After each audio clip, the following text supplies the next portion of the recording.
ನಮಸ್ತೆ ವೀಕ್ಷಕರೇ, ನಾನು ನಳಿನಾಡಿ, ಸಾಹಿತಿ, ಸಂಶೋಧಕಿ, ಹವ್ಯಾಸಿ, ಪತ್ರಕರ್ತೆ.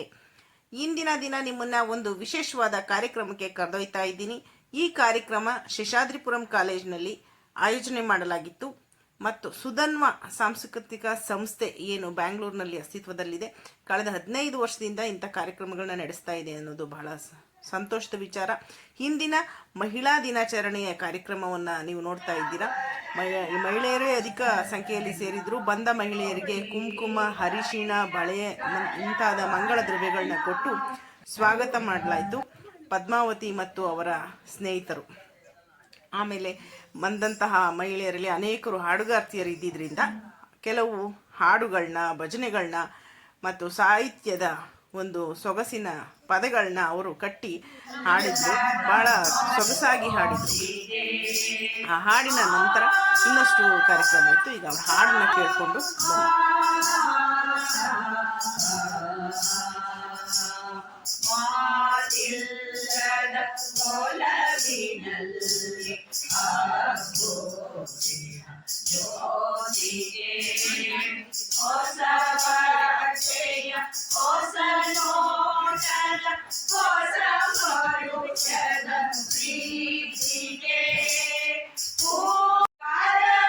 ನಾನು ಮೊದಲೇ ಹೇಳಿದಂತೆ ಅತಿ ಹೆಚ್ಚು ಸಾಹಿತಿಗಳು, ಅದರಲ್ಲೂ ಮಹಿಳಾ ಸಾಹಿತಿಗಳು, ಲೇಖಕಿಯರು, ಸಂಗೀತಗಾರ್ತಿಯರು, ನೃತ್ಯಗಾರ್ತಿಯರು ಮೊದಲಾದವರೆಲ್ಲ ಸೇರ್ಕೊಂಡಿದ್ದಂಥ ಕಾರ್ಯಕ್ರಮ. ಮೊಟ್ಟ ಮೊದಲಿಗೆ ಹಚ್ಚೇವು ಕನ್ನಡದ ದೀಪ ಎನ್ನುವಂತಹ ಒಂದು ಹಾಡಿನ ಮುಖಾಂತರ ದೀಪವನ್ನು ಹಚ್ಚಿ ಕಾರ್ಯಕ್ರಮಕ್ಕೆ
ಸುಧರ್ಮ ರತ್ನ ಪ್ರಶಸ್ತಿಯನ್ನು ನಾಗರತ್ನ ಮೇಡಮ್ ಅವ್ರಿಗೆ ಪ್ರಶಸ್ತಿ ಪ್ರದಾನ ಮಾಡಲಾಯಿತು.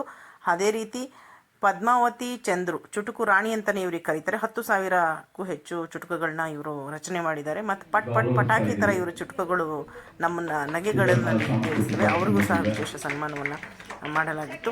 ಇದೇ ರೀತಿ ಅನೇಕ ಬಂಧುಗಳು, ಭಗಿನಿಯರಿಗೆ ಸನ್ಮಾನ ಮಾಡಲಾಯಿತು. ಒಂದು ವಿಶೇಷವಾದಂಥ ಅರ್ಥಪೂರ್ಣವಾದ ಕಾರ್ಯಕ್ರಮ. 4 ಪುಸ್ತಕಗಳು ಈ ಸಂದರ್ಭದಲ್ಲಿ ಬಿಡುಗಡೆಯನ್ನು ಕಂಡವು. ಅದರಲ್ಲಿ ಒಂದು ಕಾದಂಬರಿ, ಕವನ ಸಂಕಲನ ಮತ್ತು ವಿಚಾರಪೂರ್ಣ ಲೇಖನಗಳು. ಇಲ್ಲಿ ನೀವು ನೋಡ್ತಾ ಇರುವಂಥದ್ದು ಸಾಲುಮರದ ತಿಮ್ಮಕ್ಕನವರ ಕುರಿತಾದಂತಹ ಪುಸ್ತಕ. ಅವರು ಏನು ಸಾಧನೆಯನ್ನು ಮಾಡಿ ಹೋಗಿದ್ದಾರೆ ಸಾಲುಮರದ ತಿಮ್ಮಕ್ಕನವರು, ಅವರ ಸ್ಮರಣಾರ್ಥವಾಗಿ ಅನೇಕ ಸಾಧಕಿಯರು ಸಾಧನೆಯ ಒಂದು ಇದನ್ನ ಬರೆದರು. ಈಗ ಪಟಾಕಿ ಮಾತನ್ನ ಕೇಳ್ಕೊಂಡು ಬನ್ನಿ.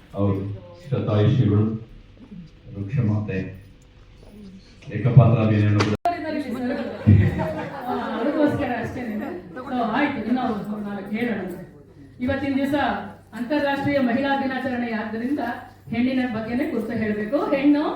ಹೆಣ್ಣು ಮಗಳಾಗಿ ಮನೆಯವರಿಗೆಲ್ಲ ಮುದ್ದು, ಹೆಣ್ಣು ಹೆಂಡತಿಯಾಗಿ ಗಂಡನಿಗೆ ಮದ್ದು, ಹೆಣ್ಣು ತಾಯಿಯಾಗಿ ಮಕ್ಕಳ ಮುಂದೆ ಪೆದ್ದು, ಹೆಣ್ಣು ತಾಯಿಯಾಗಿ ಮಕ್ಕಳ ಮುಂದೆ ಪೆದ್ದು, ಹೆಣ್ಣು ಆಶ್ರಯದಾತೆ, ನೀ ತಾಯಿಗೆ ಪುತ್ರಿ, ನೀ ಗಂಡನಿಗೆ ಮಂತ್ರಿ, ನೀ ಮಕ್ಕಳಿಗೆ ಕ್ಷಮಯ ಧರಿತ್ರಿ. ಹೆಣ್ಣೆಂದೇಕೆ ಹಲುಬುವಿರಿ, ಹೆಣ್ಣಿಂದಲ್ಲವೇ ಜನನ, ಹೆಣ್ಣಿಂದಲ್ಲವೇ ಜೀವನ, ಹೆಣ್ಣ ಜೊತೆಗಲ್ಲವೇ ನಿಮ್ಮ ಪಯಣ, ಹೆಣ್ಣು ಜೀವನ್ಮುಕ್ತಿಯ ಆಭರಣ. ಲೋಕದ ಮಹಾಶಕ್ತಿ ಸ್ತ್ರೀ, ತ್ರಿಲೋಕದ ಪೂರಕ ಶಕ್ತಿ ಸ್ತ್ರೀ, ಪುರುಷ ಜೀವನದ ಪ್ರೇರಕ ಶಕ್ತಿ ಸ್ತ್ರೀ. ಈ ಎಲ್ಲಾ ಸ್ತ್ರೀಗಳಿಗೂ ಗಂಡೇ ಮೇಸ್ತ್ರಿ. ನೋಡಿ ಅವರು ಮೇಡಮ್ ಹೇಳ್ತಾ ಇದ್ರು ಇಬ್ಬರೇ ಪಾಪ ಅಂತ ಇದ್ರು. ಪಾಪ ಖಂಡಿತ ಅಲ್ಲ, ಪಾಪ ಖಂಡಿತ ಅಲ್ಲ. ಅವರಿಲ್ದೆ ನಾವಿಲ್ಲ, ನಾವಿಲ್ದೆ ಅವರಿಲ್ಲ. ಪ್ರಕೃತಿಯಲ್ಲಿ ಹೆಣ್ಣು ಗಂಡು ಸಮಾನವಾಗಿರುವಂತ ಒಂದು ವಿಚಾರ ಅದು. ಹಾಗಾಗಿ ಈ ರೀತಿಯಾದಂತಹ ಹಲವಾರು ಹಾಸ್ಯ ಬರಿತಾ ಇರ್ಬೋದು. ನನ್ನ ಅದೇ ಹೇಳಿದ್ರು ಬರ್ತಾನೆ ಇರತ್ತೆ, ನೀವೆಲ್ಲ ಹಿಂಗೆ ರಕ್ತ ಹಿಂಗೆ ಬರ್ತಾನೆ ಇರುತ್ತೆ. ಮದುವೆಯಾದ ಹೊಸತರಲ್ಲಿ ನನ್ನ ಗಂಡ ಅಗಸ, ಮದುವೆಯಾದ ಹೊಸತರಲ್ಲಿ ನನ್ನ ಗಂಡ ಅಗಸ, ನಂತರದ ದಿನಗಳಲ್ಲಿ ಸರಸ ವಿರಸಗಳ ಗರಗಸ, ಸರಸ ವಿರಸಗಳ ಗರಗಸ. ಮದುವೆಯಾದ ಹೊಸತರಲ್ಲಿ ನನ್ನ ಹೆಂಡತಿಯದ್ದು ಜಿಂಕೆಯಂತ ನಡಿಗೆ, ಈಚೀಚೆಗೆ ಜಿಂಕೆಯಂತ ನಡಿಗೆ ಹೋಗಿ ಓಡಾಡಿದಂತಿದೆ ಗಡಿಗೆ. ಸೊ ಹೀಗೆ ಒಂದಷ್ಟು ಚುಟುಕುಗಳು ಸಾಕಷ್ಟು ತುಂಬಾ ಚೆನ್ನಾಗಿರುತ್ತೆ. ಜೊತೆಗೆ ನೋಡಿ ಎಂಜಾಯ್ ಮಾಡ್ತಾ ಇದ್ದೀರಿ, ಬಹಳ ಸಂತೋಷ. ಇಂತಹ ಒಂದು ಚುಟುಕು ಸಂಕಲನ ಇಂದು ಲೋಕಾರ್ಪಣೆಗೊಂಡಿದೆ. ಅದಕ್ಕೆ ಕ್ರೆಡಿಟ್ ನಿಮ್ಮ ಚಪ್ಪಾಳೆ ಸಿಕ್ಕಿದೆ, ನನಗೆ ತುಂಬಾ ಸಂತೋಷ. ಇನ್ನು ಮೂರನೇ ಕೃತಿ ಸಂಪಾದಿತ ಕೃತಿ. ಅದು ಬಂದು ಸಾಹಿತ್ಯ ಐಸಿರಿ ಅಂತ. ಸಾಹಿತ್ಯ ಐಸಿರಿ ಅದರಲ್ಲಿ ಬದುಕು ಬರಹ ಅಂತ ಅದನ್ನ ಬರ್ಸಿದ್ದೀನಿ. ಕಾರಣ ಇಷ್ಟೇನೆ, ನಮ್ಮ ವೇದ ಮಂಜುನಾಥ್ ಮೇಡಮ್, ಬನ್ನಿ ಮೇಡಮ್ ವೇದಿಕೆಗೆ. ವೇದ ಮಂಜುನಾಥ್ ಮೇಡಮ್ ಅವರು, ಇವರ ಅಕ್ಕ ಸುಮಾ ಬೆಳಗೆರೆ ಮೇಡಮ್ ಅವರು ಹಾಗೂ ಅಂಬುಜಾ ಪ್ರಕಾಶ್ ಮೇಡಮ್ ಅವರು, ಮೂರು ಜನರ ಒಂದು ಬದುಕು ಬರಹವನ್ನ ಇತ್ತೀಚಿನ ದಿನಗಳಲ್ಲಿ ನಾವು ಬರೀ ಕುವೆಂಪು, ದ.ರಾ ಬೇಂದ್ರೆ ಅಂಥವರ ಹೆಸರುಗಳನ್ನ ಮಾತ್ರ ಕೇಳ್ತಾ ಇದ್ದೇವೆ. ಇವರು ಕೂಡ ಸಾಧಕರಿದ್ದಾರೆ, ಆದ್ರೆ ಇವರು ಯಾರಿಗೂ ರೀಚ್ ಆಗ್ತಾ ಇಲ್ಲ, ಆಗೋದೂ ಇಲ್ಲ. ಆ ಒಂದು ನಿಟ್ಟಲ್ಲಿ ಇವರ ಬದುಕು ಬರಹವನ್ನ ಇವರ ಕೈಯಿಂದಲೇ ಸ್ವತಃ ಬರೆಸಿ ಈ ಒಂದು ಪುಸ್ತಕವನ್ನ ಮಾಡಿದ್ದೇವೆ. ಇವರು ಅನುಭವಿಸಿರುವಂತಹ ಕಷ್ಟ, ನಷ್ಟ, ಸನ್ಮಾನ, ಮಾನ, ಅವಮಾನ ಎಲ್ಲವನ್ನು ಸೇರಿಸಿ ಅವರು ತಮ್ಮ ಬಾಲ್ಯ, ತಮ್ಮ ಎಲ್ಲವನ್ನ ಹೈಸ್ಕೂಲು ಎಲ್ಲವನ್ನ ಅವರು ಈ ಒಂದು ಪುಸ್ತಕದಲ್ಲಿ ಬರೆದುಕೊಂಡಿದ್ದಾರೆ. ಇವರ ಒಂದು ಬದುಕು ಬೇರೆಯವರಿಗೆ ಮಾದರಿಯಾಗಬೇಕು, ಜೊತೆಗೆ ಸ್ಫೂರ್ತಿಯಾಗಬೇಕು ಅನ್ನೋದು ನನ್ನ ಒಂದು ಉದ್ದೇಶ ಆಗಿತ್ತು. ಅಭಿನಂದನೆಗಳು ವೇದ ಮೇಡಮ್. ಇವರು ಅಷ್ಟೇ ಸುಮಾರು 50ಕ್ಕೂ ಹೆಚ್ಚು ಕಾದಂಬರಿಗಳನ್ನ ಬರೆದಿದ್ದಾರೆ. ಟಿವಿ ಸೀರಿಯಲ್ಗಳಿಗೆ ಅವರು ಸಂಭಾಷಣೆಯನ್ನ ಬರೆದಿದ್ದಾರೆ. ಜೊತೆಗೆ ಇವರು ಅತ್ಯಂತ ಹೆಚ್ಚು ಕವಿಗೋಷ್ಠಿಗಳಲ್ಲಿ ಭಾಗವಹಿಸಿದ್ದಾರೆ. ಜೊತೆಗೆ ವಿಚಾರಗೋಷ್ಠಿಗಳು ಮತ್ತು ಟಿವಿ ಮಾಧ್ಯಮಗಳಲ್ಲಿ ಕೂಡ ಇವರು ಚರ್ಚೆಗಳಲ್ಲಿ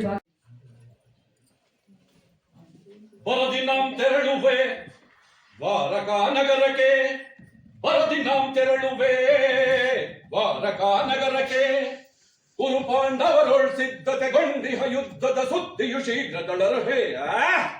ಕುರು ಪಾಂಡವರೊಳ್ ಸಿದ್ಧತೆಗೊಂಡಿಹ ಯುದ್ಧದ ಸುದ್ದಿಯು ಶೀಘ್ರದೊಳರಹೆ. ನಂದ ಗೋಪ ಶ್ರೀ ಕೃಷ್ಣನ ಸಹಿತ ಬಲರಾಮರ ಸಹಾಯ ಪಡೆಯಲ್.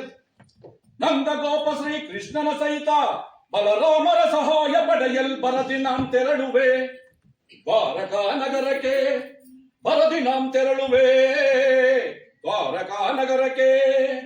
ಅದಮ ಭೀಮನ ಹೊದಿಸಲು ನಾವು ವಿಧ ವಿಧ ಪ್ರಯೋಗವೆಸಗಿದರು. ಅದಮ ಭೀಮನ ಹೊದಿಸಲು ನಾವು ವಿಧ ವಿಧ ಪ್ರಯೋಗವೆಸಗಿದರು. ಖದೀಮನವನು ಎದೆಗೆಡದೆ ಮದಕರಿಯನ್ವಯ ಕೊಬ್ಬಿಹನು. ಖದೀಮನವನು ಎದೆಗೆಡದೆ ಮದಕರಿಯನ್ವಯ ಕೊಬ್ಬಿಹನು. ಮಾಧವನ ಬೆಂಬಲದಿ ಮೆರೆಯುವ ಮಧೋಂದ ಪಾಂಡವನಾರ್ಭಟವಂ. ಮಾಧವನ ಬೆಂಬಲದಿ ಮೆರೆಯುವ ಮಧೋಂದ ಪಾಂಡವನಾರ್ಭಟವಂ. ಕದನದಲ್ಲಿ ಮದವ ಮುರಿದು ಎಂಬ ಕ್ರೋಧವನ್ನು ತೀರಿಸಿಕೊಳ್ಳಲ್. ಕದನದಲ್ಲಿ ಮದವ ಮುರಿದು ಎಂಬ ಕ್ರೋಧವನ್ನು ತೀರಿಸಿಕೊಳ್ಳಲ್. ಬರದಿನಾಂ ತೆರಳುವೆ ದ್ವಾರಕಾ ನಗರಕ್ಕೆ, ಬರದಿನಾಂ ತೆರಳುವೆ ದ್ವಾರಕಾ ನಗರಕ್ಕೆ. ಸಾಹಿತ್ಯ ಅನ್ನೋದು ಜಗತ್ತಿಗೆ ಬೆಳಕನ್ನು ಕೊಡಬೇಕು, ಅಮೃತವನ್ನು ಕೊಡಬೇಕು ಮತ್ತು ಜಗತ್ತಿನಲ್ಲಿ ಇರುವಂಥ ವಿಷವನ್ನು, ದ್ವೇಷವನ್ನು ಹೋಗಲಾಡಿಸಬೇಕು. ಅದಕ್ಕೆ ತಾನೇ ಸಾಹಿತ್ಯ ಅನ್ನೋದನ್ನು ಸೃಷ್ಟಿ ಮಾಡಿರುವುದು ಭಗವಂತ. ಸೊ ಇದೇ ನಿಟ್ಟಿನಲ್ಲಿ ಇವತ್ತಿನ ಕಾರ್ಯಕ್ರಮ ಬಹಳ ಅದ್ಭುತವಾಗಿ ಯಶಸ್ವಿಯಾಗಿ ನಡೆಯಿತು. ಅನೇಕ ಮೂಲೆಗಳಿಂದ, ರಾಜ್ಯದ ಮೂಲೆಗಳಿಂದ, ಬೆಂಗಳೂರಿನ ಮೂಲೆಗಳಿಂದ ಸಂಗೀತ, ನೃತ್ಯ, ಹಾಸ್ಯ, ಅಭಿನಯ ಹಾಗೂ ಪುಸ್ತಕ ಬಿಡುಗಡೆ ಹೀಗೆ ಹಲವಾರು ಮಜಲುಗಳ ಈ ಒಂದು ಕಾರ್ಯಕ್ರಮದ ಯಶಸ್ಸಿಗೆ ಕಾರಣರಾದಂತಹ ಸುಧನ್ವಾದ ಸಂಸ್ಥೆಯ ಗೌರಮ್ಮ ಅವರಿಗೂ, ಶ್ರೀಮತಿ ಪದ್ಮಾವತಿ ಚಂದ್ರು ಅವರಿಗೂ ಸಹ ಕಲಾಧ್ಯಾನದ ಉತ್ಪೂರ್ವಕ ಧನ್ಯವಾದಗಳು. ಇಂತಹ ಕಾರ್ಯಕ್ರಮಗಳಿಗಾಗಿ ನಮ್ಮ ಒಂದು ಚಾನೆಲ್ನ ಸಬ್ಸ್ಕ್ರೈಬ್ ಮಾಡಿ.